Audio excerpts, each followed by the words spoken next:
آج ہم آزمائش اور فتنے کے اس دور میں مبتلا ہیں. ایک انگلی کے نیچے، ایک انگلی کے نیچے، آپ کی ایک انگلی کے نیچے WhatsApp, Facebook, Twitter, YouTube, Dailymotion, Yahoo, Google, جتنے بھی سوشل میڈیا کے پلیٹ فارم ہیں ایک انگلی کے نیچے ہیں. اور آپ جو مرضی دیکھنا چاہیں، برہنہ عورت ہو یا عورتیں مردوں کو دیکھنا چاہیں، جو کچھ مرضی دیکھنا چاہیں گے ایک انگلی کے کلک کے نیچے موجود ہے. گویا یہ بھی آزمائش کا اور فتنے کا ایک نیا باب شروع ہو چکا ہے. اور آج کے دور میں تطبیق کیجئے. حقیقی بات یہ ہے، جو بندہ آج بھی حیا رکھتا ہے، اللہ کے فضل سے ہم سب مسلمان ہیں. آپ نے دیکھا ہوگا ہماری کفیات خلوت میں مختلف ہیں اور جلوت میں مختلف ہیں. لوگوں کے سامنے ہم حاجی ہیں، نمازی ہیں، مولوی ہیں، علامہ ہیں، مفتی ہیں.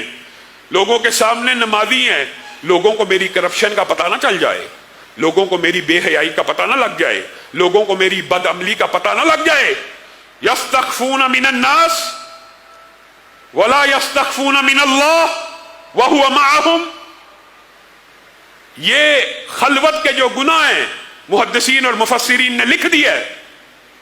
تنہائی کا گناہ اتنا بدترین گناہ، اتنا بدترین گناہ ہے کہ انسان کے دل سے ایمان کو صفا چٹ کر دیتا ہے اور انسان منافقوں میں شمار ہو جاتا ہے.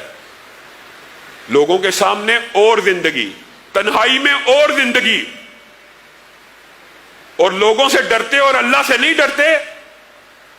اللہ نے منافقوں کے بارے میں یہ بات قرآن پاک میں کہا ہے، لوگوں کا خوف ہے، لوگوں کے سامنے اچھا بننا اچھا لگتا ہے، لوگوں کا بڑا خوف ہے. اور یہ شرم ہوتی ہے، لوگوں کی ہونی بھی چاہیے، معاشرتی اخلاق اور اقدار، اور یہی بات کا تقاضا ہے. لیکن اس اخلاق کا تقاضا یہ ہے، اگر اللہ کی مخلوق سے ڈرتے ہو اس کے سامنے کہ ان کو ہمارا پتہ چل جائے گا، تو جب تم تنہا ہوتے ہو تم یہ گمان کرتے ہو تمہارا رب تمہیں دیکھ نہیں رہا یا تمہارے ساتھ نہیں ہے. اس سے کیوں نہیں ڈرتے؟ حقیقت میں تو اس سے ڈرنا چاہیے. ان تعبد اللہ کأنک تراہ.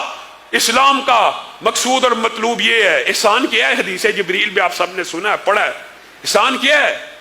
احسان سے مراد یہ ہے، مطلوب مومن کی، بندہ مومن سے جو مطلوب ہے، اللہ کو کیا مطلوب ہے؟ ان تعبد اللہ کأنک تراہ. اللہ کی ایسی عبادت کرو، کیسی؟ جیسے رب کو دیکھ رہے ہو.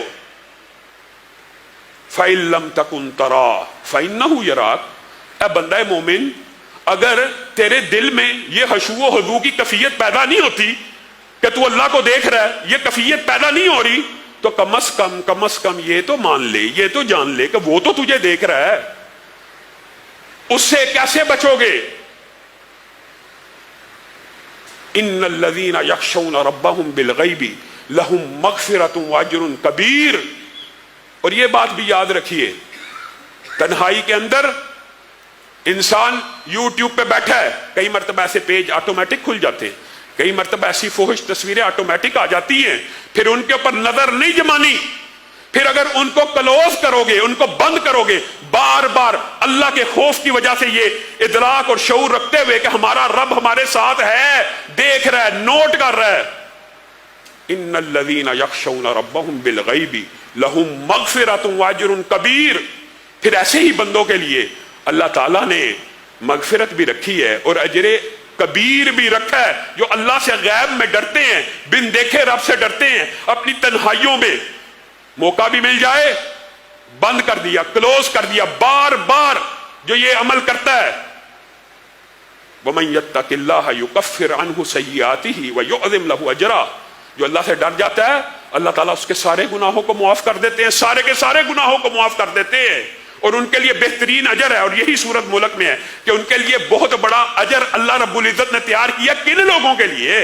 حقیقت یہ ہے، اگر ہماری خلوت ہماری جلوت کی طرح پکیدہ ہو جائے، اللہ کی قسم تب ہم ولی اللہ کہلانے کے حقدار ہیں. اور دھرتی کے اوپر ولی اللہ صرف وہی ہے جس کی تنہائیاں پاک ہیں.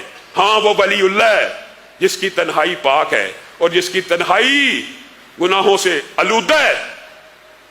وہ تہامہ پہاڑ جیسے اعمال لے کے آئے، جس کا وزن دیکھنے میں بہت زیادہ ہو، جو دیکھنے میں بہت ہی بڑے دکھتے ہوں. کل قیامت کے دن حضرت ثوبان کی حدیث میں یہ بات موجود ہے، ایسے ایسے لوگ آئیں گے وزنی وزنی پہاڑوں سے بھی زیادہ بڑے بڑے نیک اعمال سجے ہوئے دائیں بائیں لے کے چل رہے ہیں، اور بندہ بھی شاید اس وقت مطمئن ہوگا، لیکن بل الانسان علی نفسہ، ہر انسان اپنی آپ کا اس کو پتہ ہی ہوتا ہے میرے حقیقی عمل کیا ہیں۔ بظاہر تو بہت نیک اعمال ہیں، جب نامہ اعمال میں ان تہامہ پہاڑ جتنی نیکیوں کو ڈالا جائے گا، وزن زیرو، وزن ہی نہیں، اتنی بڑی نیکی وزن نہیں ہے۔ وجہ یہ ہے کہ تنہائی میں گناہ کر کے ایمان کی چادر دل سے نکل ہی گئی، بندہ ہی منافق ہو گیا، اس کے نامہ اعمال کے اندر نیکیوں کو کیسے تولا جائے گا؟ نہیں تولا جائے گا۔ ان تہامہ پہاڑ جتنی نیکیوں کا وزن رائی کے دانوں اور تنکوں کے برابر بھی نہیں رہ جائے گا، اور اس بندے کو جہنم میں ڈال دیا جائے گا۔ اللہ رب العزت ہم سب کو معاف فرمائے۔